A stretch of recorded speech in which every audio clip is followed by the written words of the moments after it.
इस मंच से कि अब मैं वो आके खोलने का भी काम करूंगा। गठबंधन के प्रत्याशी कहता फिर रहा है कि साहब हम लड़ाई में, हम लड़ाई किससे लड़ाई में है, किससे है लड़ाई में, बीजेपी से या बसपा से? अरे भाई तेरे पास बचा क्या है? तेरी नेता ने माफ करते मुझे बुरा मत मान देगा, तेरी आधी बराती तो बीजेपी को लड़ा रही है, तेरे रिश्तेदार पे लड़ा रहे हैं बीजेपी को, नहीं लड़ा रहे? तेरी आधी बराती बीजेपी को लड़ा रही है, तेरे रिश्तेदार बीजेपी को लड़ा रहे हैं, और हमें भी कुछ ना कुछ तो उसमें मिलेगा, चाहे आगे में नमक तो बराबरी मिले, लेकिन तेरी बराती में दखल हमारा भी है, पिता नेताजी हमारे साथ, और भी बहुत सारे भाई हमारे पास है, हमारे इलाके के जो पुराने नेता हैं जो हमने सभी हमें छोड़ के दिए गए बराती के, इस बराती को उनके हमारे पास है, तो हमें भी मिलेगा इसका इस बराती में। तो चित्र क्या बचा है या वो भरोसा कर रहा है, वो यादव जो आज भी 60% के ऊपर बीजेपी को जा रहे हैं, उनको भरोसा कर रहा है, तो अगले की वजह से तेरा धोखा गलत कमी है। 40% यादव तो बारामती यादव हमारे दोस्त हैं, बैजू के एडवोकेट हैं, नेता भी है, 40% यादव रानी की बात कर रहे हैं, वो बैजू तो 40% यादव तो हमें भी मिलेंगे कुछ ना कुछ, और बीजेपी में भी जाएगा नहीं यादव, पिछले व्यवस्था से जा रहे हैं, तुम्हारी सारी सीटें तुम्हारी पार्टी की यादव नहीं आ रही है, आगे तक वो सब जा रहे हैं कि नहीं जा रहे हैं? बीजेपी में जा रहे हैं, हमें भी मिलेगा इसका, कितने परसेंट यादव तेरे पास बचेंगे भाई? तेरी बराती तेरे साथ नहीं, यादव तेरे साथ नहीं, तू किससे लड़ाई की बात कर रहा है? तो लड़ाई है ही नहीं, लड़ाई समाप्त हो चुका, वो लड़ाई समाप्त हो चुका है, लड़ाई है आपको और बीजेपी के बीच, और आपको लड़ाई में है नहीं, आपको लड़ाई से आगे बढ़ चुके हैं। आज की रैली ने साबित कर दिया है, इलाके को ये मैसेज संदेश दे दिया है आज की रैली ने कि अब कोई हमारा मुकाबला नहीं कर सकता है।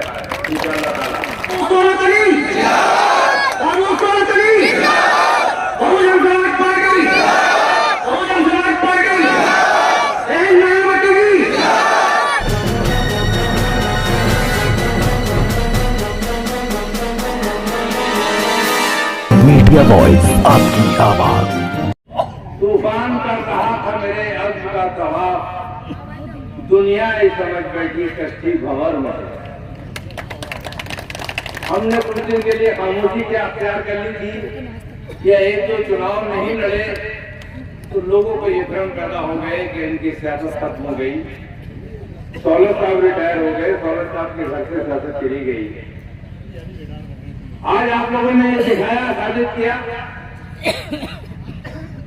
कि हमारा सियासी घराना है, और आज भी सियासत वहां जिंदा है, और आज भी उसके चाहने वाले लोग इस जिले में मौजूद हैं। दोस्तों, मैं तो कांग्रेस का टिकट मांग रहा था, बात तय भी थी, मुरादाबाद की जगह पे ये भी तय था कि अगर मुरादाबाद कोई सेलिब्रिटी या कोई बाहर से बड़ा नेता आता है तो हमें आप संबंध लड़ाएंगे, ये भी तय हो गया। लेकिन गठबंधन ये एक ऐसी बीमारी है जिस बीमारी के शिकार राहुल जी भी हो गए और अखिलेश जी है, इस बीमारी के शिकार भी बने। इस गठबंधन में सीट ही नहीं मिली कांग्रेस को, न मुरादाबाद मिली, न कुंभन मिली, न रामपुर मिली। नतीजा ये कि हम खामोश होकर बैठ गए, करते भी क्या, कुछ नहीं कर सकते। कुछ दिन के बाद मैं शुक्रगुजार हूं निर्मला साहब का, इनका फोन आया और इन्होंने मुझे खबर दी कि कुछ बहुजन समाज पार्टी के नेता आपसे बात करना चाहते। मैंने कहा अब तो इरादे खत्म कर दिया, चुनाव लड़ने का क्या बात करें, लेकिन इन्होंने तो ये रात के बस मेरे घर पहुंचे, मुझे समझाया तो बात कर लो एक बार, अगर आपको मतलब आपकी मर्जी के आप मिजाज के मुताबिक बात हो तो बात को आगे बढ़ाएंगे।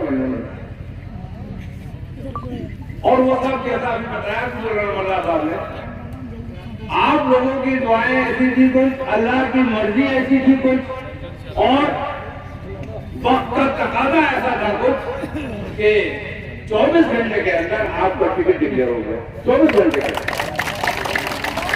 मैं इसे अल्लाह की मर्जी मानता हूँ, उसका करम मानता हूँ और ये मान के रखता हूँ कि उसकी निगाह हमारे आपकी तरफ से जीती थी, इसलिए ये रास्ता उसने तैयार किया। इन लोगों ने समझाया कि जब अब है तो चुनाव लड़ा जाएगा। हमने कहा लोग ऐसा करना चलो चुनाव शुरू करो। जब चुनाव शुरू हुआ तो अफवाहें फैलानी शुरू हुई, हमारे खिलाफ अफवाहें फैलाई जाने लगी। भाजपा पर पैसे लेके खड़े हो गए, वोट काटने के लिए खड़े हो गए, इतने दूर नंबर ने ले लिए हैं, इतने उन्होंने ले लिए हैं कि प्रचार हुआ। जिन लोगों ने प्रचार किया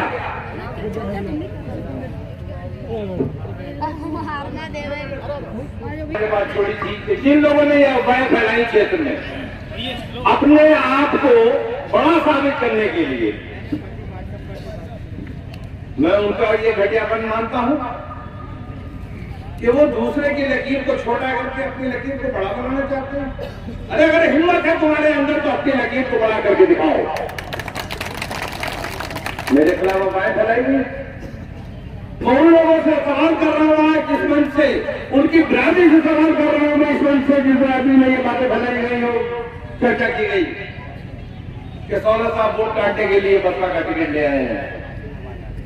इसी 6 में डॉक्टर शफीक उर रहमान बात इसी प्रत्याशी के दादा जब मुलायम सिंह ने उसका टिकट काटा था तो अगले दिन जाकर के बहन जी से टिकट लेकर के आए थे। बसपा का हाथी का निशान था और आपने हमने मिलकर के उन्हें जिता करके भेजा था, उसी हाथी का निशान था।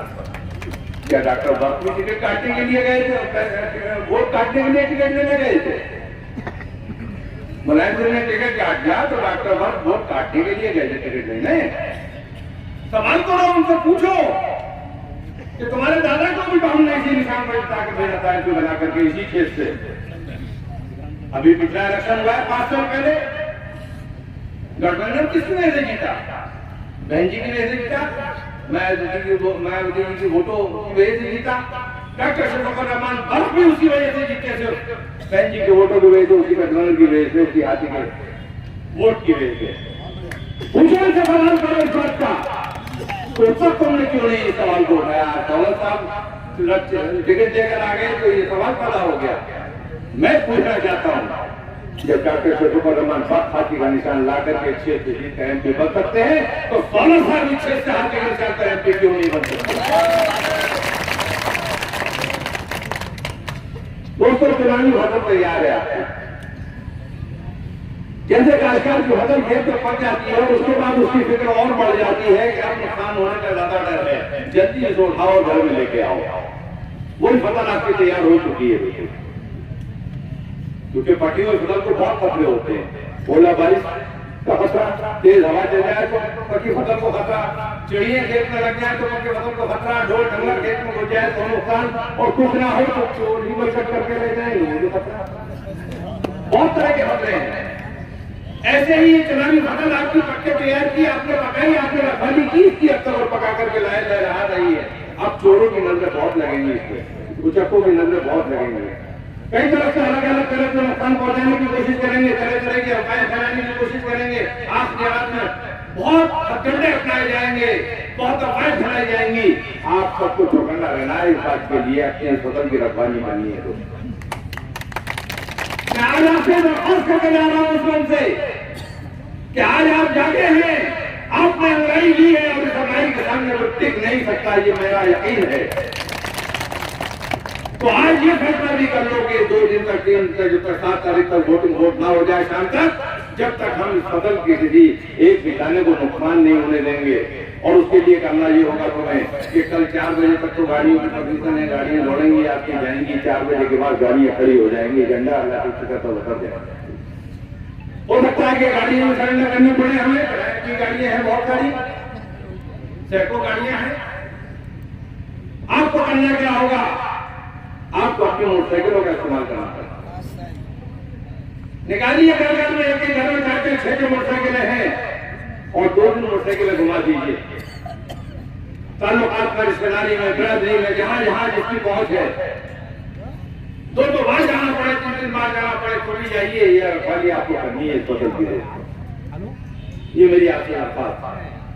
आज जिस हौसले के साथ आपने रैली निकाली है, जिस जज्बे के साथ तो आप इकट्ठे हुए हैं, मैं इस बात का शुक्रगुजार हूं कि एक भी गाड़ी मेरी किराए की नहीं है इस रैली में। और आपने सिर्फ एक टेलीफोन पर मुझे एक ही दिन तो मिला, परसों को प्लान बना है कि रैली निकालती जाए। मैं तो शुरू से इस रैली के खिलाफ था कि रैली नहीं निकालेंगे, क्योंकि टाइम बहुत बर्बाद होता है, पैसा बहुत बर्बाद हो जाता है, एक दिन पूरा खा जाती है रैली, बहुत सा काम रुक जाता है। तो शुरू में लोगों ने मुझसे कहा, मैंने मना कर दिया था नहीं रैली। लेकिन परसों फिर दोहराना आप लोगों ने, और दोनों नंबरदार इस बात के हीरो हैं, हमारे इमरान साहब इस बात के हीरो हैं कि इन्होंने जबरदस्ती मुझे राजी किया कि नहीं रैली होनी चाहिए, अब हम करेंगे, हम आपकी भी नहीं मानेंगे। धमकी दी मुझे और मुझे सरेंडर होना पड़ा कि ठीक है। तो 1.5 दिन परसों से सिर्फ टेलीफोन पर रैली की तैयारी हुई है। और अल्लाह का करम देखिए, आप लोगों का जज्बा देखिए कि 500 से ऊपर गाड़ी यहाँ आपकी रैली में मौजूद थी और पूरे दिलो जान से मौजूद थी, भूखे प्यासे मौजूद थे और एक भी गाड़ी में समझाओ बजट का भी पता चल गया आज 200 का। एक भी गाड़ी ने मुझसे तेल के लिए नहीं कहा कि मैंने मुझसे तेल एक वो नहीं करवाया। मैं कैसे इस एहसान को भूल जाऊंगा आपको, कैसे बोला तुम्हारे इस एहसान को? आपने मेरे ऊपर और भी एहसान बहुत किए हैं, मैंने कुछ खिदमत की है, आपकी या नहीं की है, मैं उसी का वास्ता नहीं दे रहा हूँ, लेकिन मैं आपके एहसानों को मान रहा हूँ कि आपके एहसान बहुत हैं। दोस्तों, मैं शुक्रगुजार हूं आप सबका इस आज के दिन के लिए कि आज आपने जो अंगड़ाई दी है उस अंगड़ाई के सामने अच्छे अच्छों के चक्के छूट गए हैं और मैदान छोड़ के भाग रहा हूं। मैं खासतौर से मुबारकबाद देना चाहता हूं पूरे नंबरदार को, इमरान को, इकबाल साहब को, इन लोगों को जिन लोगों ने बहुत बढ़ चढ़ करके इसमें तैयारी की है और हिस्सा लिया है। तो नंबरदार भी है उसमें शामिल, 5-6 लोगों की वो थी जिन्होंने ये मीटिंग की परसों और उसके बाद रैली की तैयारी। मैंने तो ये कह दिया परसों भी, मैं तुम जानो कैसे करोगे, मेरे वक्त नहीं है कि मैं किसी को बुलाऊं और किसी को करूँ, तुम अपने आप करो। मैंने ये कह के कपड़े झाड़ दिए सिर्फ इन लोगों की मेहनत चाहिए। आज जब आपने ये लड़ाई ली है और ये हिम्मत की है, हिम्मत दिखाई है, तो मैं आज उन लोगों से भी कहना चाहता हूं इस मंच के माध्यम से कि बिरादरी के इतने बड़े फैसले के बाद अब भी अगर उनके कान नहीं खुले हैं और उनकी आंखों में धूल है, दिखाई नहीं दे रहा है, तो वक्त है 2 दिन का, अभी भी जाग जाए। क्योंकि बिरादरी जब चाहती है तो एक दिन में गंगा मिला देती है। ये कहावत सुनी होगी, सुनी है कि नहीं सुनी? सुनवा दो। एक रहतिया था, रहते जंगल में जो भैंसे होते हैं, छुट्टा भैंसे, वो एक दिन बैठा अपने परिवार को घेर के, दादा पोते सब इतना सब इकट्ठे हुए थे और कहते भैया हम कल को गंगा नहाने जा रहे हैं, लल्लो हम गंगा नहाने जा रहे हैं कल को। तो किसी ने पूछ लिया उनके पोते ने, देखते ने, नाती ने, तो दादा कितने दिन में लौटोगे? बोले लल्ला 1 हफ्ता जाने का लगेगा कम से कम, उसको 1 ही हफ्ते में लौट के आएंगे, 15 दिन तो लगी जाएंगे। सबने धूमधाम से सुबह को विदा कर दिया, वो गंगा नहाने चल दिए। जब वो अपने हल्के से निकल के अगले बल्ले के हल्के में पहुंचे तो वहां का जो रहतिया था उन्हें दौड़ा के पड़ा और वो भागे वहां से निकल के, वो तीसरे के हल्के में पहुंचे, वहां का रहतिया उन्हें दौड़ा के पड़ा, चौथे के में पहुंचे, वो भी दौड़ा के पड़ा। पता लगा कि वो 2 मिनट तक गंगा जी पहुंच गए और जब वहां से नहा के चले तो फिर वही उनके साथ हुआ कि जिस क्षेत्र निकल रहे थे वहीं का रहतिया उन्हें दौड़ाना था और फिर अगले में जा रहे थे वहां का शाम तक घर आ गए। अब उन्होंने पूछा बच्चों ने कि दादा आप तो कह रहे 15 दिन में लौटूंगा उन्होंने नहा के। तो उसने कही कि लल्ला तुम ना जानते हो, बिरादरी चाहे तो 1 दिन में गंगा नहा दे। मैं उन लोगों से कहना चाहता हूँ कि जिनकी आंखें अभी नहीं खुली, इतने बड़े फैसला होने के बाद भी, इलाके के जागने के बाद भी, आप सब जावानों के बाहर शौक फिट कराने के बाद भी, इतनी बड़ी रैली कर देने के बाद भी, इतने जोश दिखा देने के बाद भी अगर आंखें नहीं खुल रही है तो वो अपनी आंखें खोल ले। अभी 2 दिन का वक्त है, वरना मैं कह रहा हूँ जो बात आज तक मैंने नहीं की अपने 30-25 साल की साथी जिंदगी में, वो आज कह रहा हूँ इस मंच से कि अब मैं वो आंखें खोलने का भी काम करूंगा।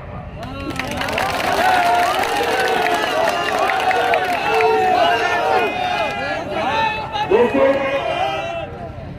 ये जो गठबंधन के प्रत्याशी कहता फिर रहा है कि साहब हम लड़ाई में, किससे लड़ाई में है? किससे है लड़ाई में?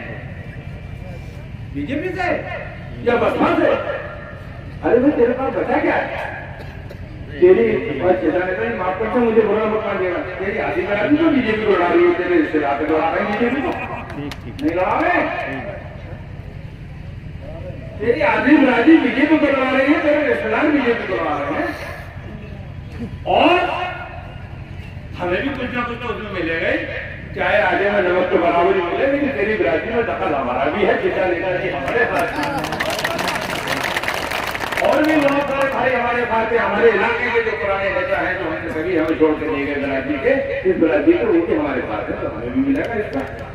सिर्फ बराती में तो जिसपे क्या बचा हुआ या वो भरोसा कर रहा है, वो यादव जो आज भी 60% के ऊपर बीजेपी को जा रहे हैं, उनको भरोसा कर रहा है, तो अखिलेश की वजह से तेरा धोखा गलत कमी है। 40% यादव तो बारामती यादव हमारे दोस्त हैं, बैजूल के एडवोकेट हैं, नेता भी है। 40% यादव की बात कर रहे हैं, वो बैजूल के 40% यादव तो हमें भी मिलेंगे कुछ ना कुछ, और बीजेपी में भी जाएगा नहीं यादव, पिछले व्यवस्था से जा रहे हैं। तुम्हारी सारी सीटें तुम्हारी पार्टी की याद को नहीं हराई है, मंत्री आगे तक ही वो सब जा रहे हैं, नहीं जा रहे हैं, बीजेपी नहीं जा रहे हैं, हमें भी मिलेगा इसका। कितने परसेंट यादव तेरे पास बचेंगे भाई? तेरी बराती मेरे साथ नहीं, यादव तेरे साथ नहीं, तू किससे लड़ाई की बात कर रहा है भाई? तो लड़ाई है ही नहीं, लड़ाई पार हो चुका, वो लड़ाई समाप्त हो चुका है। लड़ाई है आपको और बीजेपी के बीच, और आपको लड़ाई में है नहीं, आपको लड़ाई से आगे बढ़ चुके हैं। आज की रैली ने साबित कर दिया है, इलाके में मैसेज संदेश दे दिया है आज की रैली ने कि अब कोई हमारा मुकाबला नहीं कर सकता है इंशाअल्लाह ताला। तो आपको लड़ाई से आगे बढ़ चुके हैं। अब अगर आपका पीछा कर रहा है कौन हो है बीजेपी का कैंडिडेट, जिससे आपका इलेक्शन हो सकता है, ऐसी सूरत में रखने का टिकता ही है। और बीजेपी के कैंडिडेट को इलाज करना आप जानते हैं अच्छी तरह। पिछले 32 साल से मुलायम सिंह के साथ इसी बहकावे में आकर वोट करते आ रहे। क्या करेगा मुलायम सिंह? बीजेपी को हराएगा। सपा क्या करेगी? बीजेपी को हरवाएगी। साइकिल को वोट देने से बीजेपी हार जाएगी, ये कह के वोट देते हो ना। और पिछले 2 साल पहले के इलेक्शन में तो तुमने 90-95% वोट दिया आंखें बंद करके उसको, सिर्फ बीजेपी को हराने के लिए। मैं जानता हूं कि कोई मोहब्बत अखिलेश से नहीं की, कोई मोहब्बत साइकिल दिखाने नहीं की, लेकिन बीजेपी को हराना था इसलिए आंखें बंद करके तुमने वोट दिया। बोलो दिया कि नहीं दिया? 30-32 साल से आप ये करते आ रहे हैं। आपको तजुर्बा हो गया कि सपा को वोट देने से हमने हद कर दी, आखिर कर दिया, 95% वोट करके देख लिया, लेकिन बीजेपी हारी नहीं, बल्कि बीजेपी की सीटें हर बार बढ़ती चली गई, हर बार। इस बार और ज्यादा आई है कि नहीं आई? जितना तुम सपा का साथ दोगे, अखिलेश का साथ दोगे, उतनी ही बीजेपी बढ़कर आएगी, इसलिए कि अखिलेश तो बीजेपी का वर्कर है, खुद भी बी पार्टी है बीजेपी की। अखिलेश तो आपका वोट लेता है, मुसलमानों का नेता बनकर उसके बाप से वोट लिया, वो वोट ले रहा है, और उस वोट को ले जाकर बीजेपी की मंडी में अखिलेश भेजता है बीजेपी के हाथ में। आप समझते नहीं इस बात को। आप इस बात जैसे अभी सीधा नेता जी ने एक बात कही, अरे दोस्तों बहन जी ने इतना विश्वास किया है आपको, 22 टिकट इस बार दिए हैं यूपी में उन्होंने, इस भाई को भी आपके टिकट दिया है। एक बार बहन जी का भी साथ देकर देख लो, उसी जज्बे के साथ जिस जज्बे से तुमने पिछला इलेक्शन अखिलेश को लड़ाया है, एक बार बहन जी के साथ दो। मैं यकीन से कह रहा हूं, अगर इस प्रदेश में 10 से ऊपर सीटें बहन जी की आ गई जीत करके, दादा मैं नहीं गिरा रहा हूं, 10 से ऊपर अगर आ गई तो बहुत मुमकिन है कि बहन जी इस बार प्रधानमंत्री बनेंगे। समीकरण इसी तरह के बन रहे हैं। अगर 10 सीटें 10 से ऊपर भी आ गई अगर बहन जी की, तो वो प्रधानमंत्री बनेंगे। नारे वारे लगाना तो भूल गए तुम सब।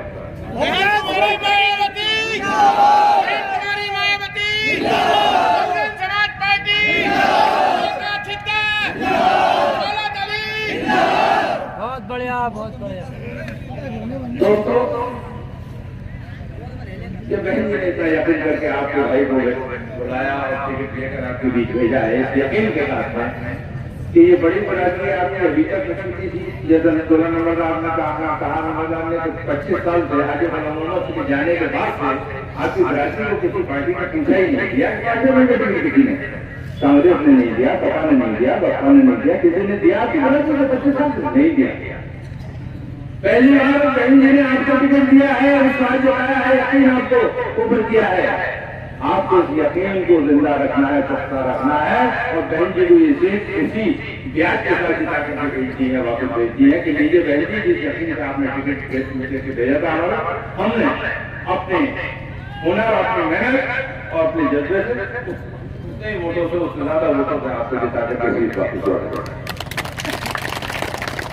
और मुझे उम्मीद है कि आप करेंगे, इसलिए बहुत कुछ बेटी है,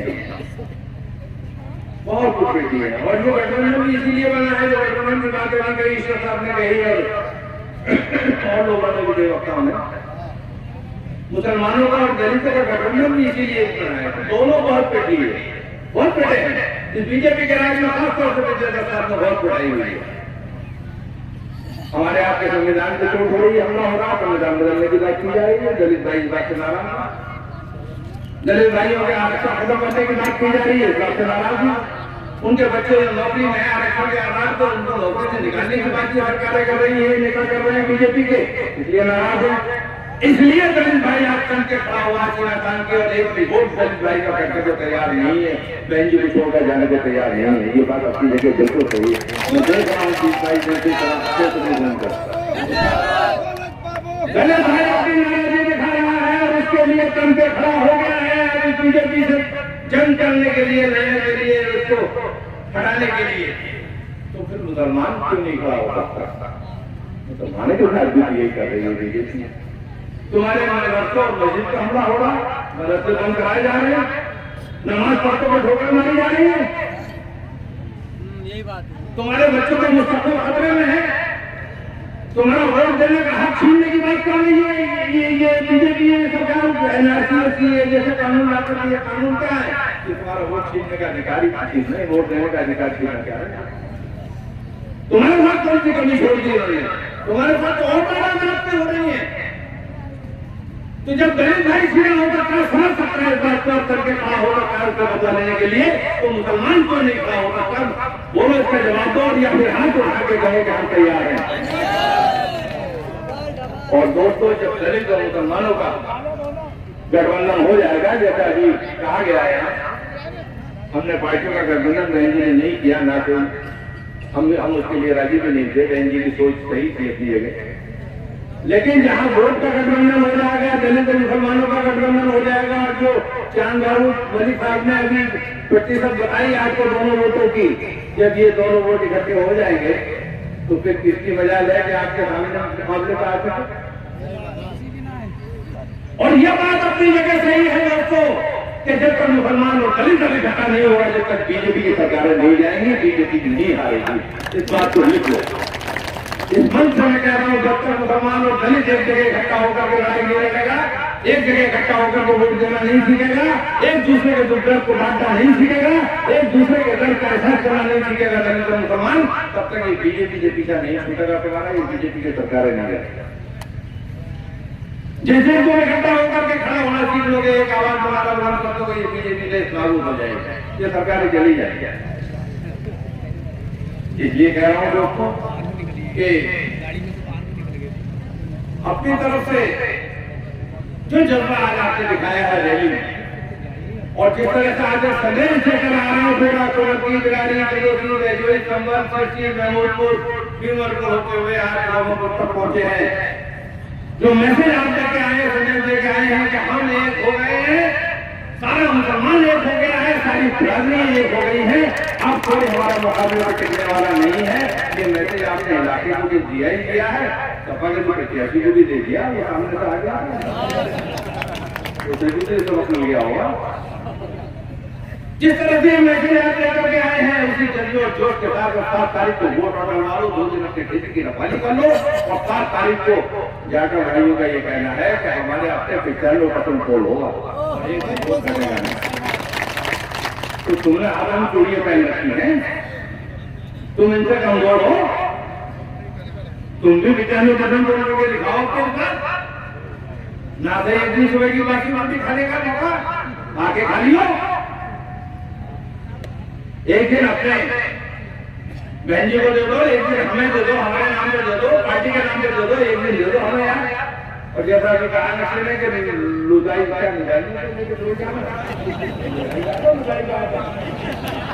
तो भैया इसी बात में अगले वोट डालने जाओ तो लुदाई में जरूर खाते जाते।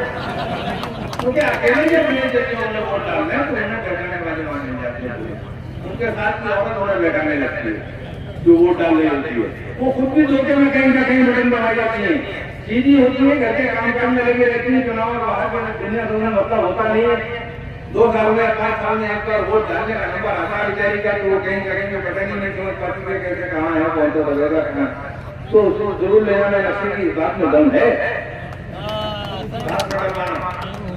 और सबको एक दिन पहले से समझा बुझा के लेके जाके उसमें कोई कोताही न करना। मैं इस बात के लिए माफी मांगूंगा आपसे कि आपकी जीत बहुत देर से आया हूँ, आपका हाथ ज्यादा समझते हैं, मैं पड़ोसी हूँ आपका, आप मेरे पड़ोसी हैं, मुझे पहले आ जाना चाहिए था। लेकिन दोस्तों 2700 गाँव में प्लेस कर 2683 3,000 गाँव है। काले से शुरू होती है, रामपुर के पार पर जाती है, बैजर के आगे खाटापुर के आगे तक जाती है, चंदोसी के आगे तक जाती है। 2683 गाँव और 20-22 गाँव। इस उम्र में भी कितनी मेहनत कर सका हूँ की है। रात को 12-1 बजे 2 बजे से पहले घर में नहीं बैठा हूँ, सुबह नहा धो के 8 बजे फिर निकल पड़ा हूँ। ऑफिस का भी काम देखा, 1 घंटा मिलने वालों को भी मिला, पत्रकारों को भी देना, और उसके बाद में क्षेत्र में निकला और फिर रात को 12-1 बजे 2 बजे खाना हुआ। मैंने कभी नहीं किए दोस्तों, 3 घंटे 2.5 घंटे से ज्यादा किसी में सोने नहीं मिला। सेहत मेरे बता रही होगी आपको। मैंने मेहनत तो कभी कोई नहीं की, इसलिए ये शिकायत मत करना कि बाबूजी आपके घर में बड़ी देखना आया।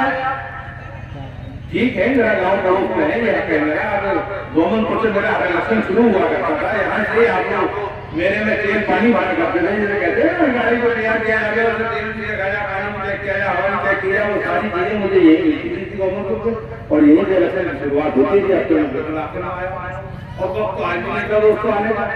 ये तो प्रोग्राम सरकार का शुक्रिया अदा करो, उन्होंने कहा है भाई साहब जब रैली हो रही है और रैली 5 बजे तक खत्म होगी, हमारी पोजीशन 5 बजे तक की है, तो क्यों ना हम 5 बजे के बाद गोमनपुर की सभा भी कर लें। सब इलाके की शिकायत दूर हो जाएगी कि आपके आए नहीं बाबूजी, किसी का कहने ना किसी गाँव में आए हैं ना कोई मीटिंग करके गए हैं, इन गाँवों में भी नहीं पाएगा।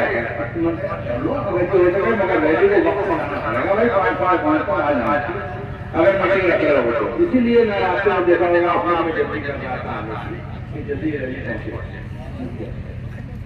तो दोस्तों ये आज मीटिंग हुई और इस मीटिंग में आपको सिर्फ यही कहना आया है, आप मेरे हाथ पैर हो, आप मेरी इज्जत हो, आप मेरे सर का ताज हो। इस इलाके की अलग शान रही है, इस इलाके में हमेशा नवाजा है। आप मेरे दिल की धड़कन ही नहीं बल्कि मेरे दिल की दिल और जिगर आप हो। ये इलेक्शन आपको सौंपते जा रहा है। अब आप में से हर कोई फौरन बन जाइए 2 दिन के लिए और फौरन बन के इस इलेक्शन को अपने इलेक्शन को लड़ा लीजिए। कोई पूछे कौन लड़ रहा है, कहाँ लड़ रहा है, जगह नारी को हम लड़ रहे हैं। इस तरह से इलेक्शन लड़ा लीजिए। अल्लाह का बड़ा करम है, हर दिन जो निकला है वो बेहतर से बेहतर है। और मैं अल्लाह की बात को पूरा यकीन रखने वालों में से हूँ, मुझे उस पर पूरा विश्वास है। इसलिए मैं यकीन के साथ कह रहा हूँ कि जिस दिन से रात बैठे में टिकट दिखाया, उसी तरह से आगे के इलेक्शन की शुरुआत भी हुई है। और जो दिन निकला है बेहतर निकला है। एक खबर आई के साथ 24 तारीख को चंद्रबाबू मलिक सारी किसी की मीटिंग कर रहे हैं, मैं आपको सारी किसी से क्या मतलब पूरे इलाके की जिसकी सारी बरातियों को इकट्ठा कर रहे हैं, वो अंसारी बराती, दली बराती, गली बराती, दूरी बराती, कितनी भी बराती है डीसी की, वो सबको इकट्ठा कर रहे हैं। इसलिए आना जरूरी है, नहीं कर रहे हैं इंशाल्लाह। और जाके देखा तो वहाँ पर जलवायु भी दौड़ था, 8-10 हजार लोगों की मीटिंग रात 10 बजे तक चली। पार्टी के नेता भी उसमें आए थे और एक तरफा आपके हक में फैसला हुआ वहां पर कभी किसी चैनल में चंद्रबाबू मलिक के नेतृत्व में आपके हक में फैसला सुनाया। ये अल्लाह की मेहरबानी, अल्लाह का करम। 2 दिन से 3 दिन के बाद पता चला कि आपकी राज्य की भी कहीं मीटिंग हो रही है के पास में।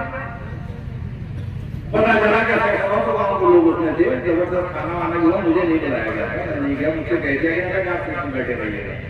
अगर दोनों दो की सबकी राय बनेगी तो आप लोग फोन करके बुला लेना। तो मैं उस दिन सीधा बैठे चेयरमैन साहब के पास गया था, वो पश्चिम चेयरमैन साहब से क्या है कि क्या बुला के ये भी इसी मीटिंग में चले गए। मैं भैया हमारा दोस्त है, वो जगन साहब पढ़ा लखनऊ में इंटर तक हमारे, तो उससे सिलसिला अभी आने जाने का जो लगा हुआ है। मैं जगन के पास जा बैठा, चाय पिलाता रहा मुझे, मैं इंतजार कर रहा था मीटिंग का, जो फैसला हो सकता है कि मेरा बुलावा आ जाए। मैं नहीं गया था मीटिंग में, लेकिन इस मीटिंग में भी फैसला आपके हक में करना चाहिए। और वो फैसला आपके हक में हुआ है, ये अल्लाह का करम नहीं मानते। हर दिन बेहतर होता चला जा रहा है, सारी बिरादरियों के फैसले आपके अपने होते चले जा रहे हैं, और दलित बिरादरी जो बिल्कुल चट्टान की तरह आपके साथ खड़ी हुई है और आपको ऊपर ईमान लाए हुए हैं, बिल्कुल के फॉलो आप जैसे बिल्कुल बहन जी के सगे भाई हों, इस तरह से आपके साथ जी और जान से लोग जुटे हुए हैं, जितने हमारे दलित नेता हैं और दलित कार्यकर्ता हैं।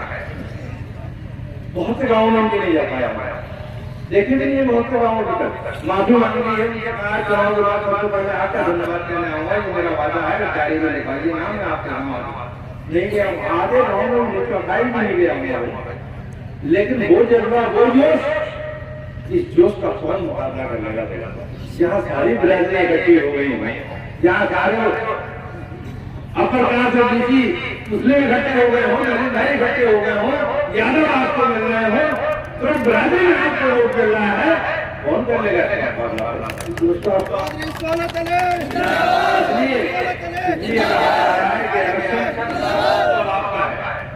इलेक्शन आपका है, मुकाबला किसी के आपका है। मैंने कहा कहाँ जंगल मिले थे, उन्होंने मुझसे सवाल कर लिया, तो मैंने कहा हमारा है, हमसे किसका है, हमसे पूछिए, हमसे नहीं जाती है, हमारी लड़ाई में नहीं है। हमने यही जवाब दिया,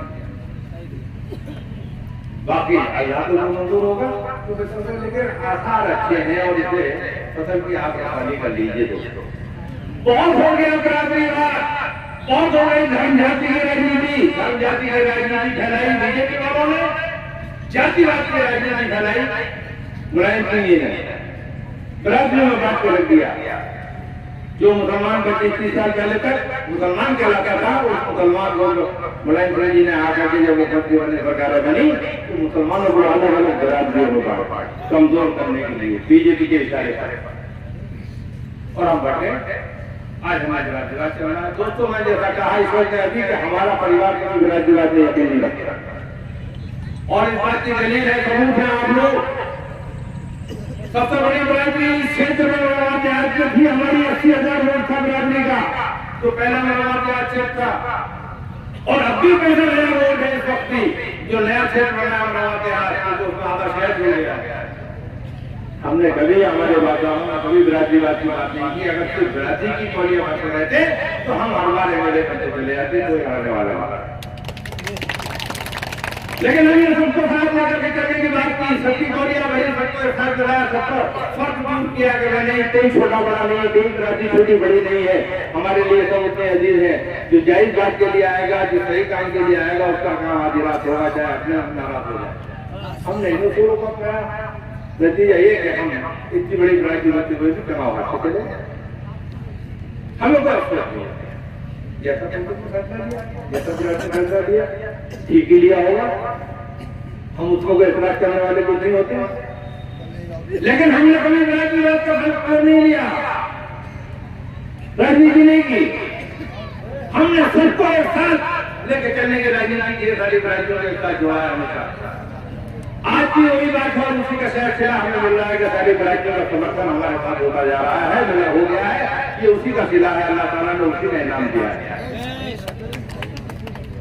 इसलिए दोस्तों बिरादरीवाद पर राजनीति नहीं होती। मेरा ये मानना है कि कितनी बड़ी बिरादरी हो, कितने ज्यादा वोट हो, अकेले बिरादरी के दम पर चुनाव नहीं लड़ा जाता है, न जीता जाता है। जब तक सारी बिरादरी न मिलकर चले और सबका सहयोग न हो, चुनाव नहीं जीता जाता है, मेरा अपना ये मानना है। और मैं आपसे भी यही कहूंगा कि बिरादरीवाद की बात कहीं मुंह से न निकले। हिंदू मुस्लिम सब भाई भाई, बिरादरी सब बराबर की, सबको साथ लेकर गले लगा के चलने की बात करो और इस इलेक्शन में हर किसी को जो नाराज है राजी करने की कोशिश करो, खुशामद करो, राजी से बनाओ। मुझसे अगर कहीं कहलवाने की जरूरत है या मुझसे कहीं माफी मांगने की जरूरत है, मुझे कोई गलती ऐसी अगर है तो मैं भी माफी मांग लूंगा भाई, लेकिन नहीं करो सबको। और इसी के साथ साथ एक बार फिर भी ये कहते हुए तो वो लोग जाग जाएं जो अभी तक जिनकी आंखें नहीं खुली इतने बड़े फैसले हो जाने के बाद, तो हो सकता है कल को आने वाले वक्त में उनको कोई परेशानी खड़ी हो। मैं उनकी